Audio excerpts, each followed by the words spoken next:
Pernah kepikiran gak sih gimana caranya sebuah sekolah bisa benar-benar punya budaya peduli lingkungan yang kuat? Ternyata ya, kuncinya itu ada di siswa-siswinya sendiri. Di Indonesia ada loh program keren yang khusus melatih sekelompok siswa buat jadi motor penggerak perubahan. Yuk kita lihat gimana para pemimpin lingkungan muda ini beraksi.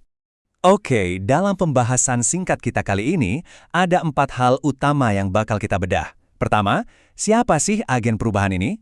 Kedua, apa misi khusus mereka? Ketiga, gimana cara mereka menyebarkan pesannya? Dan yang terakhir, alat apa aja yang mereka pakai buat itu semua? Langsung aja kita mulai dari bagian pertama, agen perubahan sekolah. Jadi, siapa sih sebenarnya sosok di balik gerakan lingkungan yang keren di sekolah-sekolah ini? Nah, ini dia jawabannya. Mereka adalah para kader adiwiyata. Tapi jangan bayangin ini cuma sekedar klub lingkungan biasa ya. Beda banget.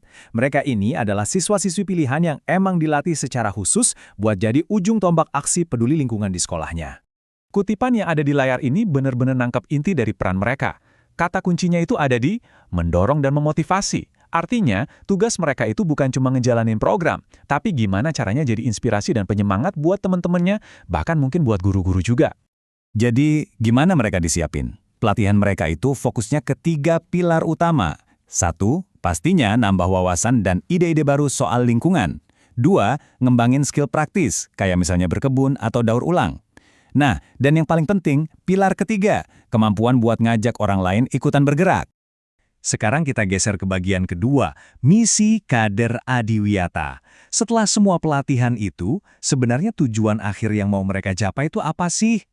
Tujuan utamanya sebenarnya simpel tapi sangat kuat, yaitu menciptakan para penggerak aksi. Mereka ini dilatih untuk jadi inisiator, jadi orang yang memulai dan menjalankan berbagai program ramah lingkungan langsung di sekolah mereka. Tapi misinya lebih jauh dari sekedar program jangka pendek loh. Sasaran akhirnya itu adalah keberlanjutan. Gimana caranya gerakan peduli lingkungan ini jadi budaya yang nempel terus di sekolah, bahkan nanti setelah kader-kadernya lulus. Jadi mereka itu kayak membangun sebuah warisan. Oke, punya kader yang hebat dan misi yang jelas, itu udah modal yang bagus banget. Tapi, gimana cara mereka mastiin seluruh warga sekolah dengerin? Nah, kita masuk ke bagian selanjutnya, menyebarkan pesan lingkungan. Jadi pertanyaannya sekarang, gimana sih caranya para agen perubahan ini bersuara supaya pesan mereka bisa sampai ke seluruh sudut sekolah secara efektif? Jawabannya ada di bagian ini, pilihan media dan publikasi. Ini adalah senjata-senjata komunikasi yang mereka miliki. Pada dasarnya, senjata mereka itu bisa kita bagi jadi 2 ya. Ada cara yang tradisional lewat media cetak, dan cara yang lebih modern lewat media elektronik. Dan di lingkungan sekolah, dua-duanya ini punya peran yang sama pentingnya. Yang satu buat kelihatan langsung di koridor, yang satu lagi biar jangkauannya lebih luas dan cepat. Kita lihat dari sisi media cetak dulu. Ini alat-alat klasik yang masih efektif banget loh.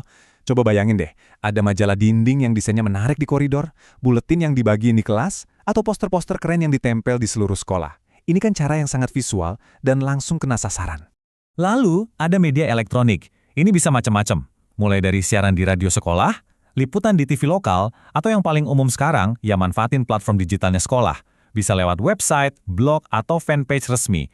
Ini jelas bikin jangkauannya lebih luas, dan infonya bisa diupdate terus. Dan tentu aja pilihannya nggak cuma itu. Media sosial itu jadi alat yang powerful banget buat interaksi langsung dengan siswa lain. Selain itu, cara-cara yang interaktif kayak pameran hasil karya daur ulang atau ngadain lomba kebersihan antar kelas, wah itu bisa bikin gaungnya jauh lebih besar. Nah, setelah kita lihat semua pilihan ini dari majalah dinding sampai media sosial, ini jadi mancing satu pertanyaan buat kita renungkan. Kalau misalnya kamu mau memulai gerakan serupa, kira-kira saluran media mana ya yang bakal ngasih dampak paling besar di komunitas sekolahmu sendiri? Sesuatu untuk kita pikirkan bareng-bareng.